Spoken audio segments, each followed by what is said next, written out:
வணக்கம். நாம் இன்று கர்ணனை பற்றி பார்க்க போகிறோம். கர்ணன் குந்தி தேவிக்கும் சூரிய கடவுளுக்கும் மகனாக பிறந்தான். ஒரு சமயம் துர்வாச முனிவருக்கு சிறு பெண்ணாக இருந்த குந்தி தேவி அவருக்கான அனைத்து பணிகளையும் சிறந்த முறையில் செய்து கொடுத்தாள்.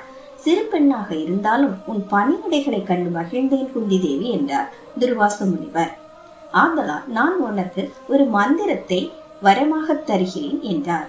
நான் உபதேசிக்கும் மந்திரத்தை கூறி யாரை நினைத்து நீ வேண்டினாலும் அவர் மூலம் உனக்கு பிள்ளை வரம் கிட்டும் என்றார். துர்வாச முனிவர் மூலம் கிடைக்க பெற்ற மந்திரத்தை சோதித்து பார்க்க நினைத்தாள் குந்தி தேவி. தான் சிறு பெண் என்பதனை மறந்தாள், தனக்கு திருமணம் ஆகவில்லை என்பதனையும் மறந்தாள். அவள் எண்ணம் முழுவதும் நின்றது ஒன்று மட்டுமே, மந்திரத்தை சோதித்து பார்ப்பது. மறுநாள் விடிந்தது. அதிகாலை சூரியனை கண்டாள் குந்தி தேவி. சூரியனின் கதிர்வொளி பட்டதும் அவள் மனதினில் சட்டென உதயமானது அவ்வெண்ணம். சூரிய பகவானை நோக்கி அம்மந்திரத்தை உச்சரித்தாள். சூரிய தேவன் அவள் முன் தோன்றினான். அவள் கர்ப்பமடைந்தாள். அதன் பிறகுதான் குந்தி தேவி அவளின் தவறை உணர்ந்தாள். அவளுக்கு திருமணம் ஆகவில்லை என்பதனையும் உணர்ந்தாள். தன் நெருங்கிய தோழியான ஒருவளை மட்டும் அழைத்து கொண்டு கானகத்திற்கு சென்றாள். குழந்தையை பெற்றெடுக்கும் வரை கானகத்தனில் தலைமறைவாக வாழ்ந்து வந்தாள். குழந்தையையும் பெற்றெடுத்தாள்.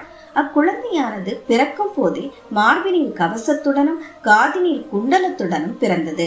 திருமணத்திற்கு முன் பிறந்ததால் அக்குழந்தையை அவளால் வளர்க்க இயலாது. ஆதலால் அவள் ஒரு அழகிய வேலைப்பாடுகள் நிறைந்த மரப்பெட்டகத்தில் வைத்து நதிநீரில் மிதக்க விட்டாள். அதே நதிக்கரை ஓரமாக திருதராஷ்டிரன் அரண்மனையில் தேர்ப்பாகனாக இருக்கும் அதிரனன் நடந்து வந்து கொண்டிருந்தான்.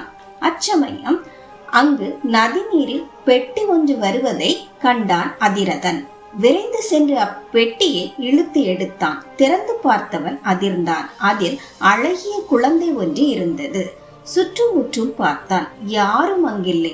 எனினும் பெட்டியின் வேலைப்பாட்டை வைத்தும் அக்குழந்தையின் முகத்தில் தெரிந்த தேஜஸை வைத்தும் அக்குழந்தையானது ஏதோ பெரிய இடத்து குழந்தை என்று நினைத்து கொண்டான். குழந்தை இல்லாத தனக்கு கடவுள் கொடுத்த குழந்தை என்று எண்ணி அவன் வீட்டிற்கு எடுத்து சென்று தன் மனைவிய ராதாவிடம் கொடுத்தான். அவள் மிகவும் மகிழ்ந்தாள். அக்குழந்தைக்கு கர்ணன் என்று பெயரிட்டனர். அவனை மிகுந்த பாசத்துடன் வளர்த்து வந்தனர். நன்றி.